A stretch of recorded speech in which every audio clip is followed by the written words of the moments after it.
დედიკორინერბილო. 7 თვის ორსული ქალი გამომძიებლების პირისპირ არასრულწლოვან შვილთან ერთად აღმოჩნდა. მძინარე დედაშვილთან პროკურატურა დილის 8 საათზე შევიდა. ჯერ მოტყუებით სადეს სახლში შესვლა შევიდნენ იმ საძინებელში, სადაც 7 წლის ბავშვი იწვა და კარგად ჩანს კადრშიც, როგორი შეშინებული იყო სკოლის მოსწავლე, რომელიც საბანში იმალება. გამომძიებლებმა ორსულ ქალს Facebook Live-ში გასვლა აუკრძალეს და ტელეფონი ძალის გამოყენებით წაართვეს. ერთი ფსიქოლოგიური ძალადობარისაც ახორციელა და მთეს დავიწყოთ ამითი. ერთად უნდა ვიყოთ ყველანი, რატო დადიხართ ჩემს სახლში სხვადასხვა ოთახებში? აბა რას აკეთებ? რატო არ გიყენიათ კამერები? თქვენ არ გეყენეთ და დადიოდით ოთახებში, ხო ესე იყო? ოთახში არ შეასრულა ასეთ ოთახში. მაქვს გადაღების უფლება. მობილურ ტელეფონს, რომელიც იკრავს კუჩში. მეჭიდავდე ხალხო. შხრეკა გამომძიებლებმა არასრულწლოვნის თანდასწრებით დაიწყეს. არ გაითვალისწინეს არც ორსულის თხოვნა და არ დაელოდნენ ადვოკატის მისვლას. მიზეზი, რის გამოც დილით ორსულ ქალს თავს დაადგნენ გამომძიებლები, ფონდების დაყადაღება და დაწყებული გამოძიება. არადა მარიამ ბაჯელიძე რამდენიმე წელია მოძრაობა სირცხვილიას ბორდის თავმჯდომარე აღარ არის და ორგანიზაცია ლიკვიდირებულია. ანუ აღარ ფუნქციონირებს და ფინანსური ბრუნვა აღარ აქვთ. ბავშვთან ვიყავი და რაც კარი შემომტვრევის სცენები ნამდვილად არაფერს შემჭირდებოდა, კარი გავუღე. მობილური გამორთეთ თუ არა, მაშინ უკვე ერთ-ერთმა უთხრა, რომ კაი ხო უთხრათ.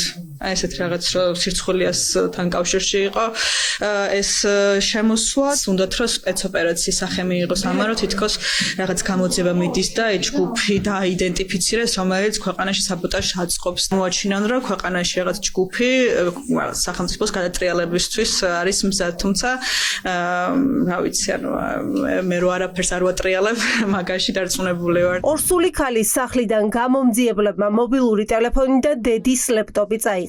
ბაჯელიძის სახლის შემდეგ პროკურატურის თანამშრომლები შხრეკის მიზნით მის სამსახურშიც მივიდნენ და ტექნიკას ეძებდნენ. საგამოძიებო მოქმედების მიმდინარეობაზე გამოძიების ინტერესებიდან გამომდინარე ვერაფერს რა გამოდებით რა გინდოდა და ახლა რა მოიღეთ? ტელეფონი მოიღეთ, კომპიუტერი. საგამოძიებო მოქმედება ჩავატარეთ მოსამართლის განჩინების საფუძველზე.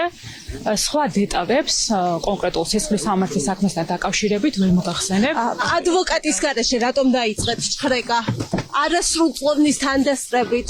ორსული ქალის შხრეკის პარალელურად რამდენიმე ლოკაციაზე მიმდინარეობდა სპეცოპერაცია. იყვნენ მისულები ადამიანის უფლებათა ცენტრის ხელმძღვანელთან. ალეკო ცკიტიშვილი ჯერ ავტობუსიდან ჩამოიყვანეს, გაჩხრიკეს, ტელეფონი ჩამოართვეს და ამის შემდეგ შხრეკა მის სახლში გაგრძელდა. ოცნების რეპრესიების სამიზნე არ გამორიცხავს, რომ ეს ყველაფერი დაკავებებით დასრულდეს. ეს საქმიანობა პროკურატურის და ივანიშვილის რუსული რეჟიმის არის თლიანად უკანონო. გამოკითხვაზე ალბათ დამიბარებენ, ამას ალბათ შეიძლება მოყვეს შემდეგ დაპატიმრება. მე ყველაფრისთვის მზად ვარ. ბრძოლა რუსული რეჟიმის წინააღმდეგ გრძელდება, არავის არ ეშინია ამ რეჟიმის. რატომ გაჩხრიკეს ალეკო ცკიტიშვილის სახლი? ხომ არ დაუშვეს შეცდომა გამომძიებლებმა? ალეკო ცკიტიშვილი ადამიანის უფლებათა ცენტრს ხელმძღვანელობს. პროკურატურა მოსამართლესთან იშუამდგომლა და მოითხოვა ადამიანის უფლებათა სახლის ფინანსური საქმიანობის ამსახველი დოკუმენტაციის ამოღება. სწორედ ეს ფონდია დაყადაღებული. ადამიანის უფლებათა სახლი მინიმუმ 5 ორგანიზაციას აერთიანებს, მათ შორის არის ცკიტიშვილის ორგანიზაცია. ჩხრეკის და დაყადაღების სერია არასამთავრობო ორგანიზაციებისთვის ცხადყოფს, რომ ადამიანების დახმარება დასჯადი ხდება.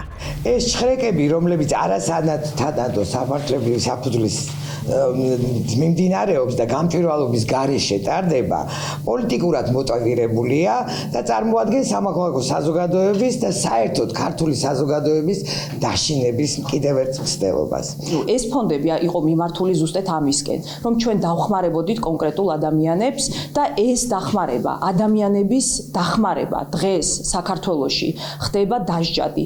ეს არის, რასაც აკეთებს ივანიშვილის ქართული ოცნება. აუგებარი სამართლებრივი პროცედურა იყო, როდესაც რამდენიმე უწყების წარმომადგენელი ერთდროულად მონაწილეობდა მოქალაქეების ჩხრეკაში. ეს იმას ნიშნავს, გვაქვს, რომ ვერც ერთი უწყება ვერ იღებს თავის თავზე პასუხისგებლობას, იციან რომ ჩადიან დანაშაულს და მათ უნდათ რომ ყველა უწყება იყოს თანამონაწილე ამ დანაშაულის და არა კონკრეტული უწყება, ეს მათ შიშებზე მიანიშნებს და გაჩხრიკეს ფონდი ერთმანეთისთვის და ნიკა გილაურის ფონდის პროსპერიტი ჯორჯიას ხელმძღვანელების სახლებით.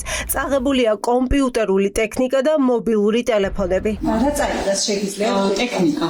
მობილური ტელეფონები თქვენი არა, ჩემი არ წაუღია. თქვენ მოუღლია. ტექნიკა დაერქვა.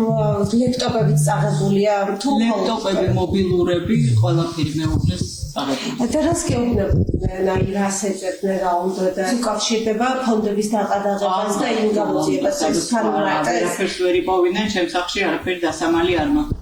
დაყადაღებული ფონდების ხელმძღვანელები ახლა გამოკითხვაზე დაბარებას ელიან. მათი ნაწილი არ გამორიცხავს, რომ ძალაუფლებას ჩაბღაუჭებული ქართული ოცნება მათ დაკავებას გადაწყვეტს.